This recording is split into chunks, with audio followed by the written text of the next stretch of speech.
It's always good to come on here. I mean, we ain't talking about all the stuff in the world. So yeah, Yeah, that's but good.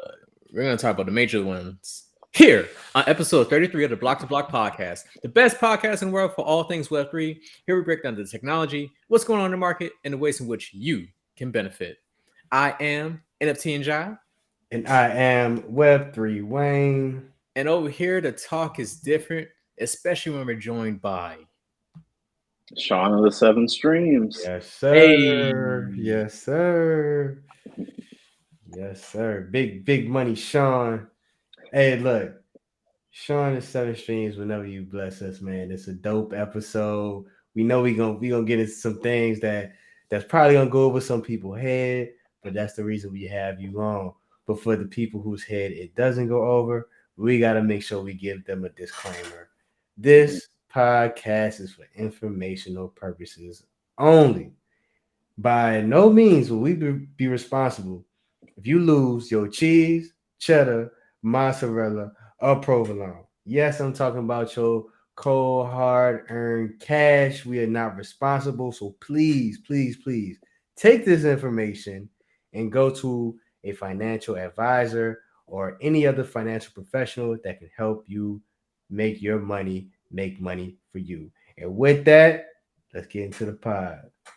Let's get into it, man. Let me give you a brief reintroduction to the audience. I mean, they already know who you are because you came here on episode 8 and where you gave your story about how to become a developer in Web3, and you've been here on many other episodes as well.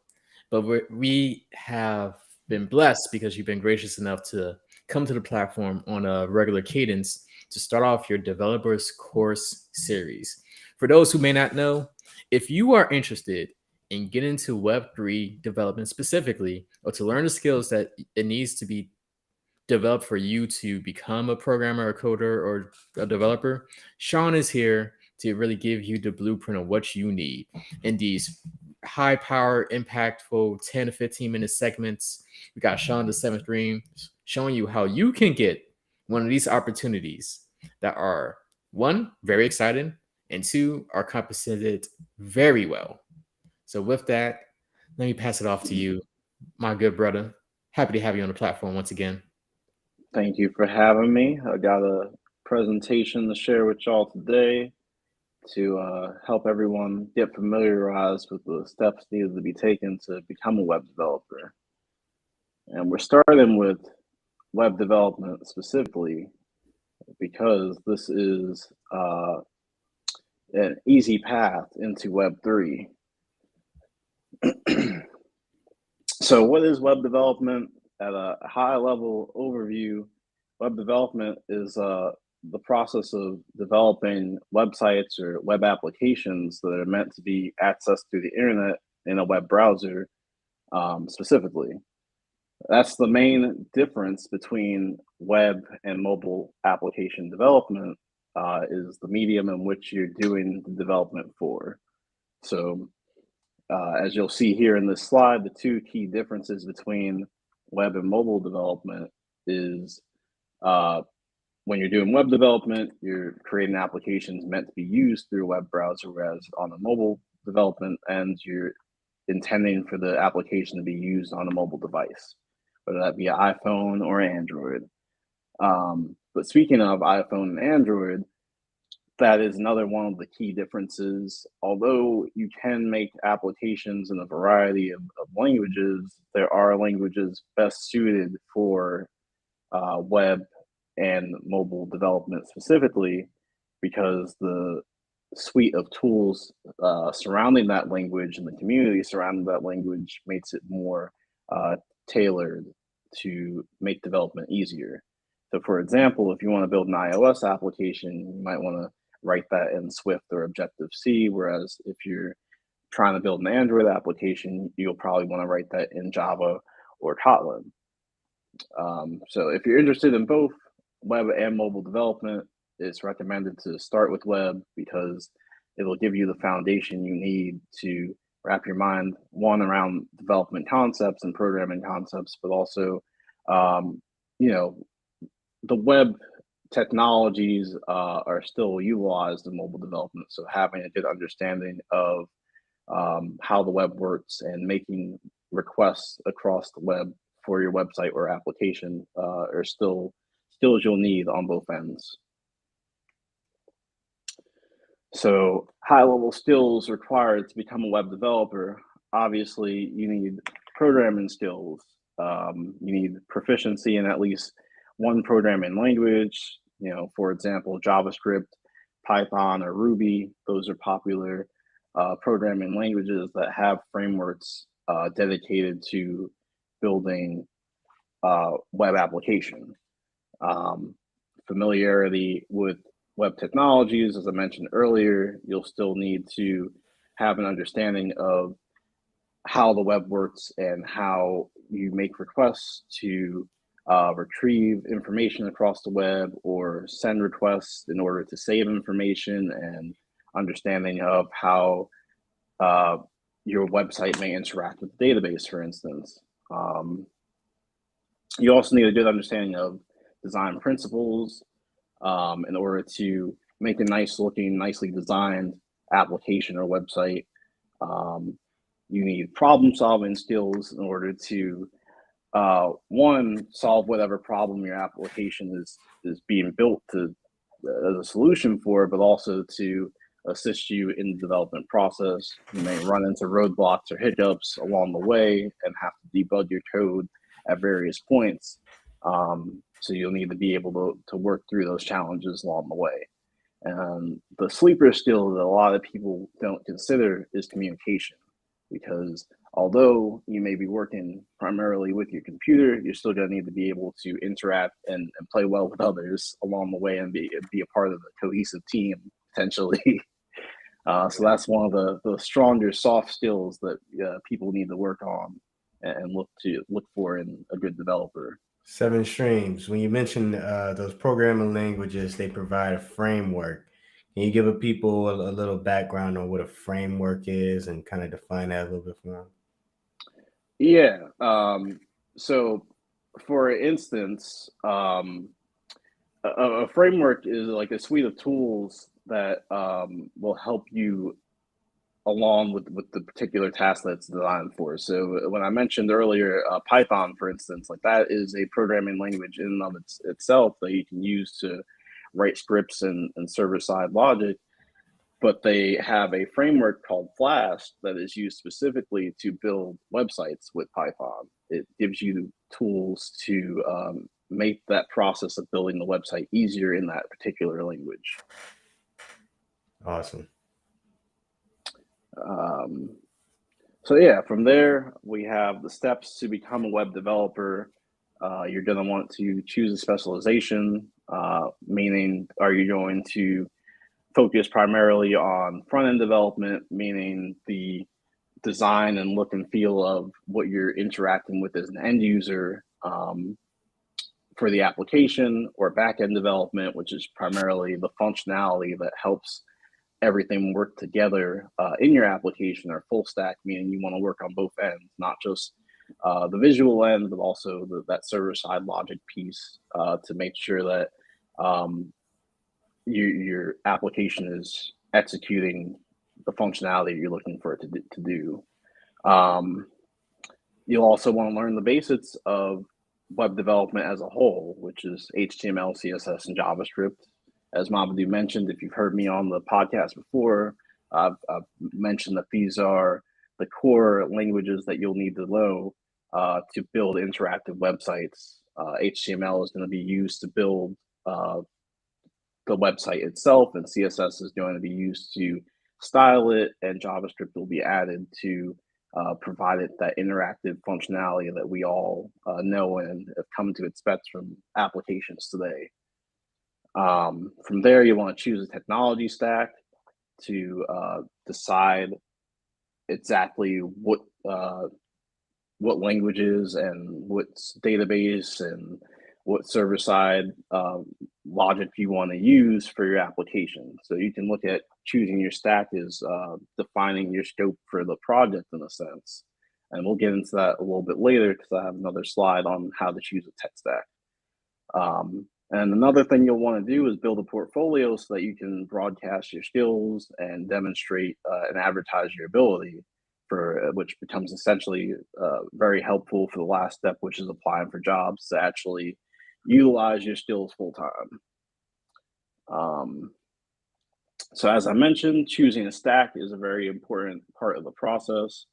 When it comes to choosing a stack, the key components of a stack are the database, the server, the front end, and the back end that you're going to be using. So as it states here, is a tech stack is a combination of programming languages, frameworks, and tools used to build your application. And some of the popular stacks that are around currently are the LAMP stack, the MEAN stack, and the MERN stack. And in each one of these examples, you'll see like MongoDB is used as the database, Express.js is the server-side logic, along with Node.js. Express is used for the routing of your application, and then React is the front-end framework that is being used for this application in that particular example. Quick question, Seven Streams. Yep. So oftentimes, right, in the world of development, we hear about what kind of stack developer are you? Like, are you a front end developer, back end developer, or full stack? From your personal experience, if you want to like give the people the game of like which angle they should try to attack this world from, like should they try to go the full stack developer route just to start off, or kind of focus on the specialization? I mean, that's really personal preference. I feel like being full stack makes you more dangerous, because then you're able to take jobs across the spectrum. But there is value in being a specialist because your front end uh, implementation very well, and same thing with the back end. If you're a specialist in that way, someone looking for just that particular role, you being that expert will also give you a competitive advantage in a sense, because if someone has a job they're posting for a back end job, and you being full stack, you could qualify for the job, but you may not get it over the person who specializes in back end, because their back end knowledge just may be stronger than yours. So full stack can be looked at as being like a jack of all trades in a sense.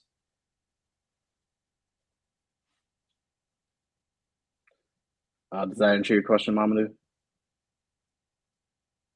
I had muted myself, but yes. Okay. All right. Well, that leaves us with one of my final recommendations for becoming a web developer. A great way to build experience especially when you're getting started, but even if you're already an experienced developer, is contributing to open source projects.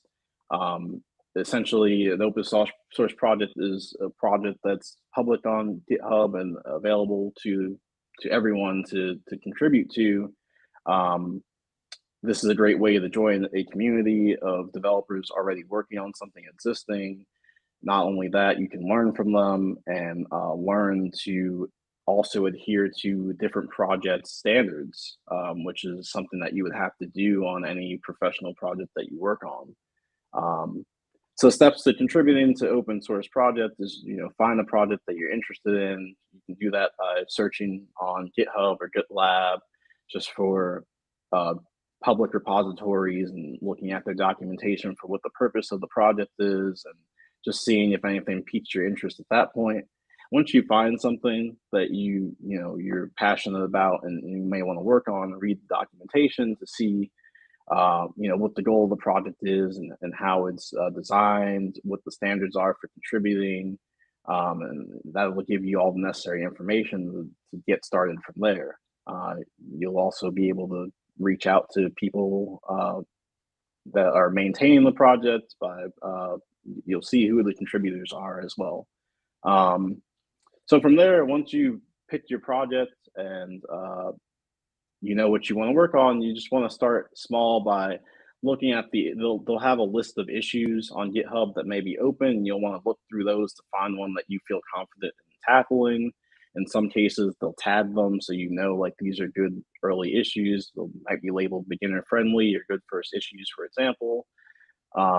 And then from there, you'll want to solve whatever the problem is in the issue and open a pull request so that other people can look at your code that is solving the problem and give you feedback. And your code is up to the standards set for the project, and the people who review it don't see any issues, you'll have contributed to open source at that point when they merge your code in.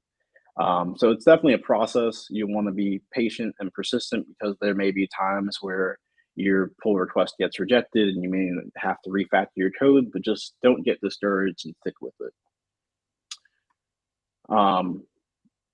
And finally, a couple resources to really help people get started in the journey to become a developer. There's always YouTube University, but there's also Udemy and Coursera for looking for specific courses or free resources along the line to watch tutorials as well. And then Codecademy is one that I in particular recommend, not sponsored, but they will give you projects to work on. And not only that, but as you're learning the concepts, they force you to write the code to reinforce what you're learning along with the tutorial that they're giving you.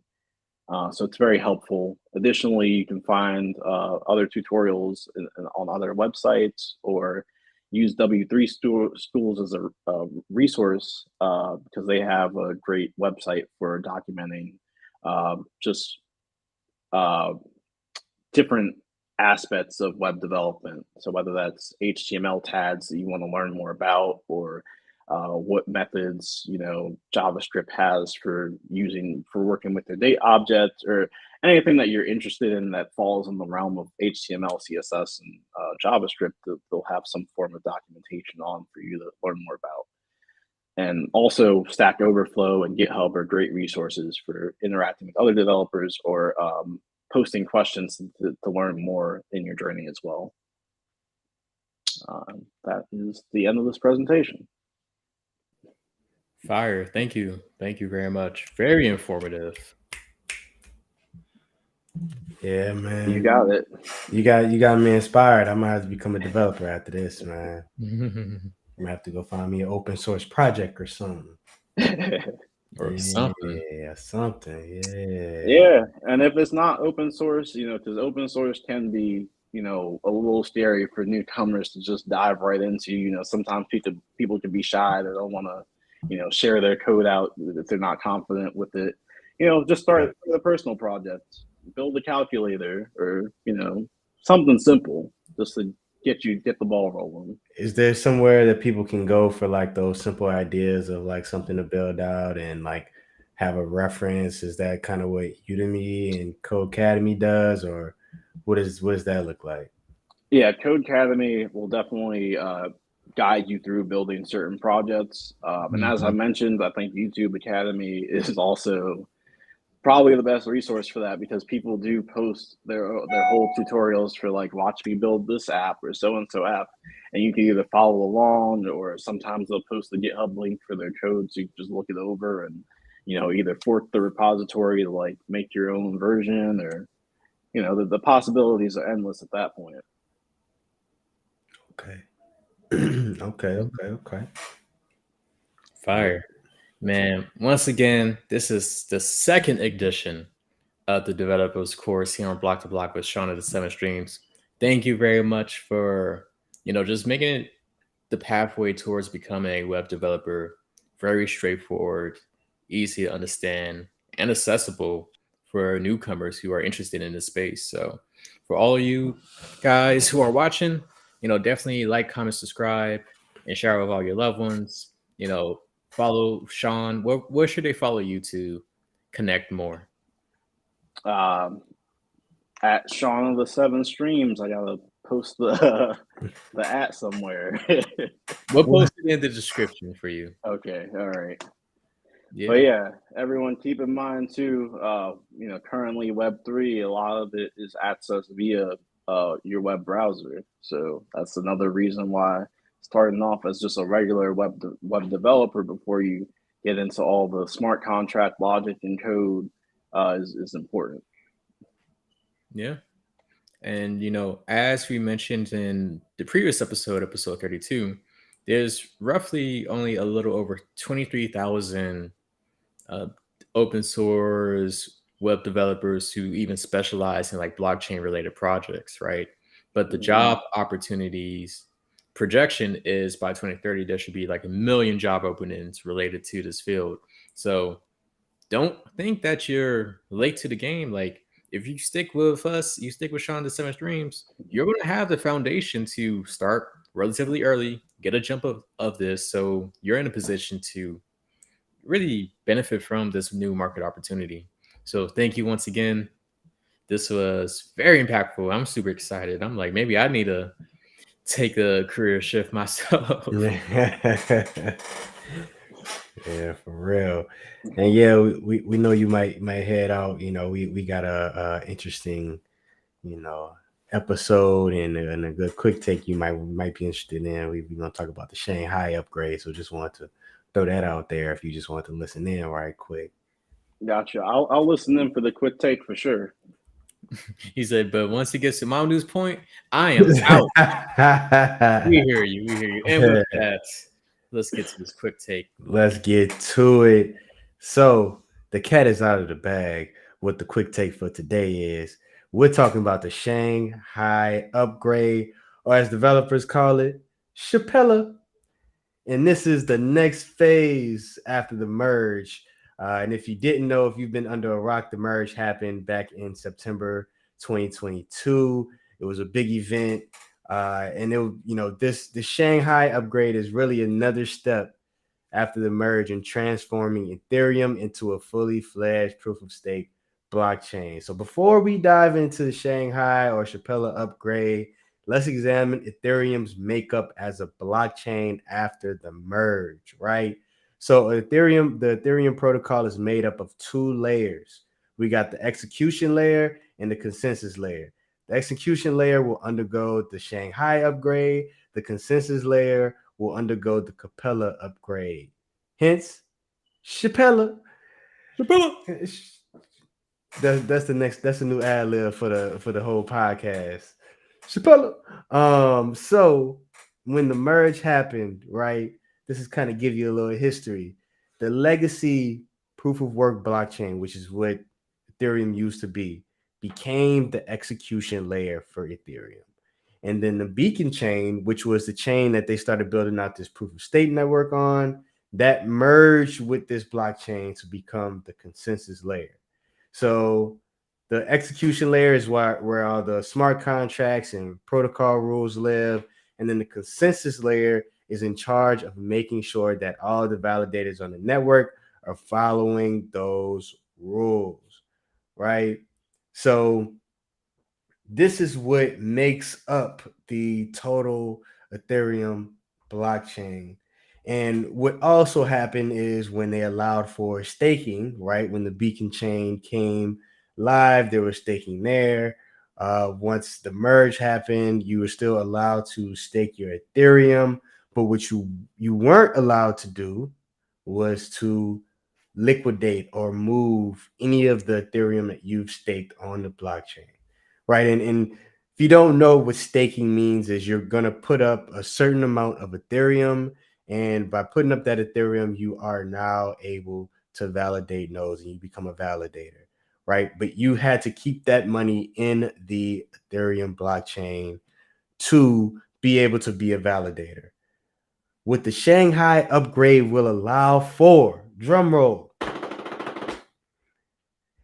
withdrawals from staking ETH, among some other benefits, lower fees for users, and it's going to increase Ethereum's capacity to handle transactions, all that boring stuff.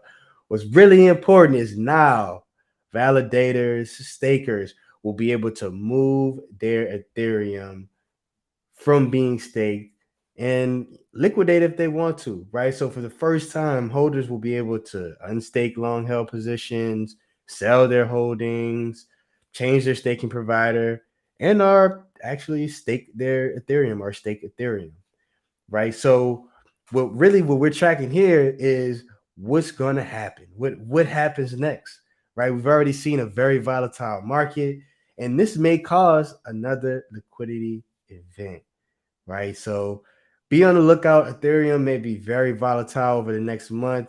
The Shanghai upgrade or Chapella upgrade. Chapella is expected to go out April 12th. Something to keep in mind, some companies that will most likely liquidate their Ethereum.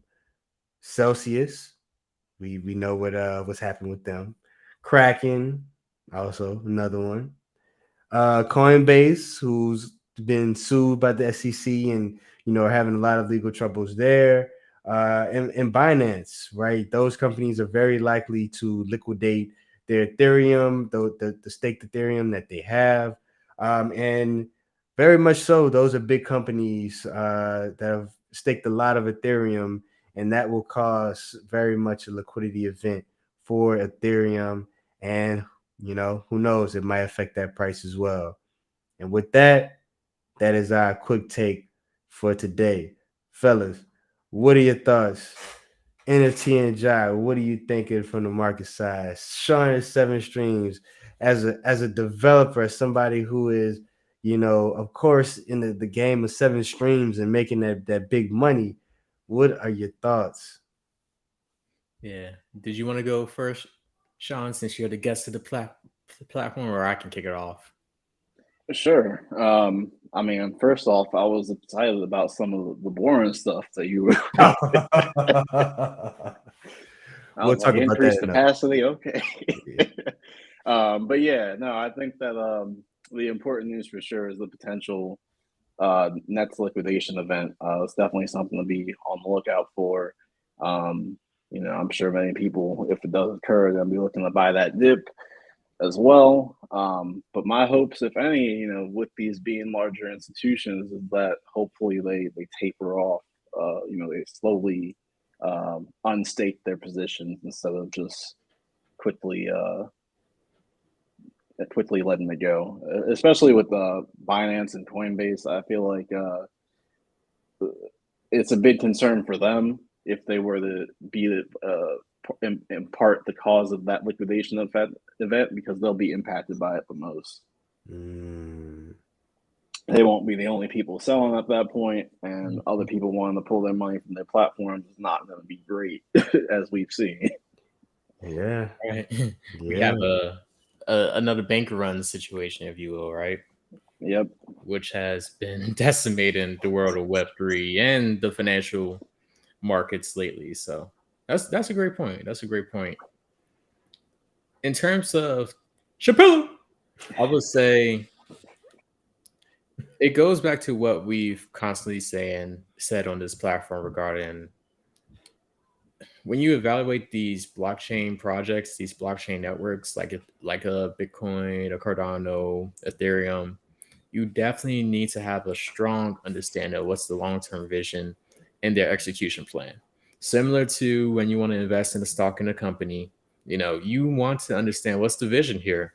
And what's very crucial about this is, over the course of this podcast production, we've spoken about, what's been going on within the Ethereum ecosystem with like the merge as like a big thing, right? And now we're seeing the Shanghai update as well, and just like the implications that it can have within the market. Once again, in terms of why or at least I'm a personal believer in the long-term viability of Ethereum, is the fact that they're making these kind of updates, right? They have an entire ecosystem. They have a huge plethora of developers contributing into the dApp ecosystem. They have a foundation behind them. They're executing plans to make the overall platform a lot more efficient. And they're taking, for lack of a better term, like a phased approach, right? They're really taking this as phased approach to continuously improve. So I think it's great news overall. And very interesting. I'm just curious to see how it all pans out, if you will. I agree. Yeah. Yeah. Yeah. Same. Look, same here. Same here. I think you both made great points of, different perspectives on it. I think the biggest takeaway, the biggest thing we can pull from this, right, is that the, you know, crypto market, right? If you're looking at it from like an investor lens, there's so many points to get into investing in a crypto, right? You just got to kind of like look into it. You just kind of have to follow it, because what we're going to see is in the news, they're not going to say, oh, Ethereum is dropping 30% or, 50% because of the Shanghai upgrade. They're just going to say, oh, it's dropping 50%. Is this the end of Ethereum? But if you're somebody that's keeping up with it, you're watching block to block consistently, as you should, like, comment, subscribe, share with your loved ones. Yep. All those things. You'll know that this is all part of the game, and you'll try to look for like, hey, when's the bottom of this period, so I can get into, getting me some Ethereum at a discounted price, right? So, that I think, it's another point to take away is just, as there's a whole roadmap. If you listen to this, there's a whole roadmap that Ethereum lined out. You could probably go look like Ethereum roadmap or Ethereum merge roadmap, like, and it'll just tell you like this is the things to look out for. And from there you could just kind of just look in the news every so often and kind of see where things are and get a sense of, all right, I got another chance to get in on this Ethereum thing at a discount of its current market position. That's something to take to your financial advisor, because it's not financial advice, but I'm just saying, it's some good information to take to your people. So, yeah, man, love it. I love it. Love it, man. And now we're off to our final story. Sean, will you still be staying on, or are you dipping? Because we only got one story left. Right. I'm gonna dip at this point. I'm out I of do here. just I'm sorry, Mom, dude. I'm gonna have to catch it on You see, I told you, I knew it. But I do think that Web3 Wayne brings up a great point about the Ethereum merge roadmap. I think that it'd be interesting to do some research to see what the correlation between those updates are and price dips or jumps. So something to take to your financial advisor for sure. Mm-hmm. But thank you all again for having me. I'll catch y'all later. Peace. Appreciate you. Peace. Now that guy's out of here. I wonder if you ever go back and watch this episode to hear that. Right, I can't wait. He's probably going to text me like, "What'd you say?" Anyway, on to our final story of the evening. It's been jumping over the financial news within the last couple of days, but we have FedNow. If you haven't been paying attention, FedNow is an initiative by the Federal Reserve Bank to launch its real-time payments program. And so what that means is domestically within the US, we'll be able to process payments 24/7 all year round, every single day, to have immediate settlement and instant funds available. Meaning, if let's say Web3 Wayne is my landlord and I transfer my monthly rent to him, and I may have been just making like the traditional bank transfer to him, which may have taken a couple of business days. Instead, through FedNow, he will get that rent money instantaneously. And we all know that Web3 Wayne wants his cheese, cheddar, mozzarella, and provolone as quickly as possible. So it's very, very huge news, because essentially what FedNow is supposed to do is have a frictionless experience for customers to ensure that we have the speed and easy access to our money as quickly as possible, and settlements can be managed or settled instantaneously. So before we talk about FedNow for a little bit more, let's talk about like what the processes system used to look like. So for almost 50 years within the United States, we've been using the automatic clearinghouse to transfer money between banks. And as I just briefly mentioned, with ACH, automatic clearinghouse, transactions between financial institutions can take up to 2 business days, right? Which I experienced from personal experience, which was very annoying. So going back to that rent example, when I lived in Pittsburgh during grad school, on the days where I would pay my rent on a Friday, that money didn't leave my account until Tuesday because it took 2 business days. And so you're in this weird position where you're like, okay, I got to make sure I don't spend X amount of money because that's going to dip into my rent money and that transaction will fail. And then I'm facing eviction, which I don't want to be evicted at all. Right. So going back to solving that pain point, like there's a reason why we want transactions to happen instantaneously. So we have the clarity on what's truly in our account. And it's also like good timing too because many other countries do have these instant services, right?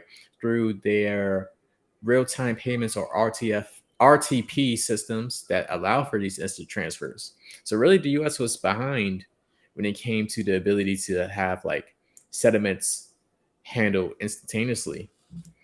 And what's interesting about FedNow is really the institutions that are within the Federal Reserve's Fed line network will be able to participate in this, which includes over 10,000 financial institutions, which is a really big scope when you look at the domestic market for the United States. And what's going to happen is FedNow will really be acting as the intermediary on the back end between these financial institutions. So when, let's say, you have an account at Bank of America and you want to transfer funds to like a Chase bank account, FedNow will be in the background validating the payment messaging, debiting and crediting the appropriate accounts within seconds. So once again, going to instantaneous. And the analogy that's been used around FedNow is you can think of it as the smart contract to a blockchain. And as we know, if you've been watching Block to Block, smart contracts are very critical when it comes to ensuring that transactions occur as quickly as possible on the blockchain. So yeah, very exciting stuff. FedNow will launch within July.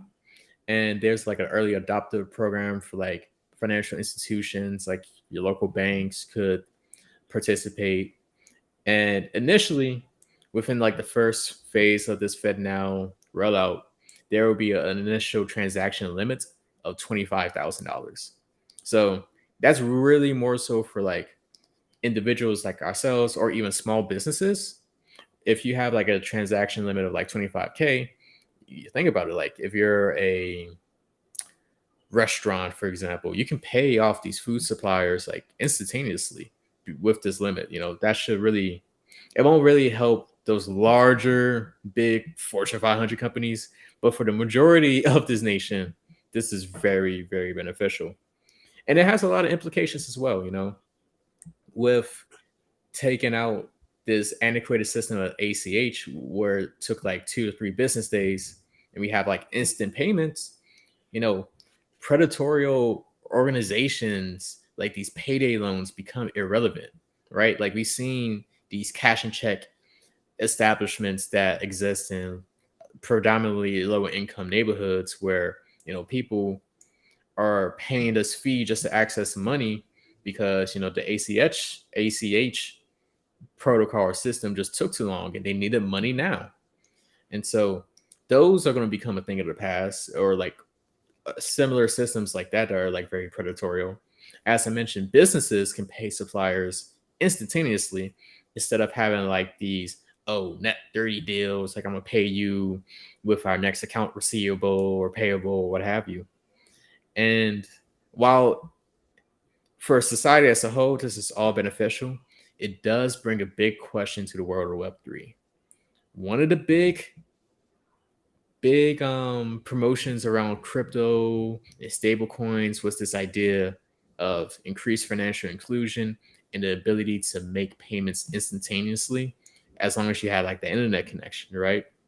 But as we know, like throughout the last couple of years, crypto went from being like this really dope thing everybody wanted to get into to now if you say what's the first word when you think of crypto, most people are going to think scam, right? It's scary. We've seen like a lot of these organizations, like crypto exchanges, DAOs, Web3 projects just collapse overnight. And so now we have this alternative with FedNow, which doesn't use blockchain technology, mind you, but it operates similarly to blockchain technology because it's happening like that. And at the end of the day, does the consumer really care too much about how the technology is being used, or do they care more so about the benefit?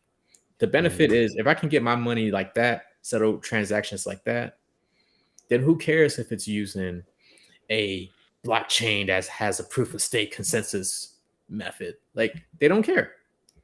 And this also brings the question about like stable, like CBDCs within the US or like these central bank digital coins, because within the US specifically, if you listen to like different political individuals, such as the Federal Reserve Vice Chair, which is Bernard, she talked about how at the House of Representatives Committee that, the CBDC is a long ways away.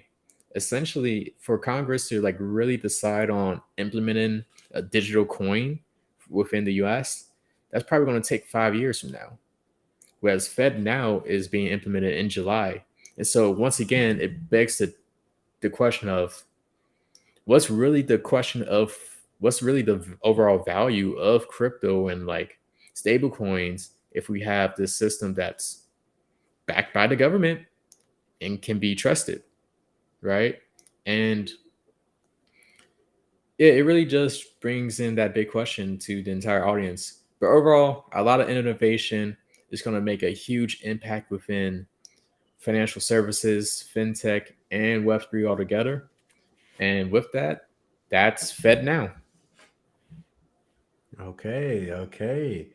Yeah, man. The people got to let us know what they think about FedNow and its impact on CBDCs and its adoption and how the government views it. I could see it being a big wrench, right? In those plans of thinking a CBDC would be the way to go when it comes to crypto. At the same time, there's still certain elements of CBDCs that are really beneficial. You know what I'm saying? Like the Web3 elements of it, of CBDCs. Look at I that. always mess it up myself too. Yeah. Central bank digital coins. CBDCs. Of course, it's like your smart wallets, right? And kind of that sandbox effect of owning your information, right? Like this is still very much centralized, which CBDCs are centralized as well, but there's still those Web3 components where there's some things that you can't just replace with the Fed now, right? Mm-hmm. And so, man, I would love for people as they come across this to let us know, what do you think? What do you think about FedNow? How will it, one, how will it support CBDCs? And then two, how will it compete? How will it throw a wrench in the plans for people who are CBDC, enthusiasts, backers, Yeah. I'll say this, right? In general, if you've watched past episodes of Block to Block, we've presented different perspectives from many governments on just how they view crypto and crypto assets, right? Some countries are a lot more friendly towards it and accepting of the idea of, hey, we want to adopt crypto. We want it to even become a digital hub for cryptocurrencies. Like we talked about how in the city of Hong Kong, they're trying to be a crypto destination, right? And you have other countries or governments that are a lot more antagonistic, such as in India, right? We talked about like how when it comes to the idea of like digitalization, they believe in CBDCs, but they don't like the idea of like private crypto at all. Within the US, I would say we're kind of more so in like the middle ground of it all, right? We're not so antagonistic to the point where we're like trying to ban crypto activities altogether and we don't want to see it as an innovation, but we're not as accepting to be like, yeah, we're gonna adopt Bitcoin as our official currency and we want all this crypto to be unregulated. We have a really middle to ground approach of, hey, let's try to figure out this space and put the proper regulatory enforcement as needed. So as it relates to FedNow, it's very interesting. It puts us in a position where I won't call it a straight up crypto killer, but it's gonna be beating on crypto. It's like that Yeah. bully on the sandlot, you know? And what's is gonna put us in a position of if you are a non-valuable crypto project, meaning you have like no strong foundation, you don't have no real utility, there's no real adoption, there's no real value. Like it's kind of like, oh, just for jokes or just like some la ness, for lack of a better term, right? Like no serious vision for your project. FedNow is probably going to kill your crypto project, honestly.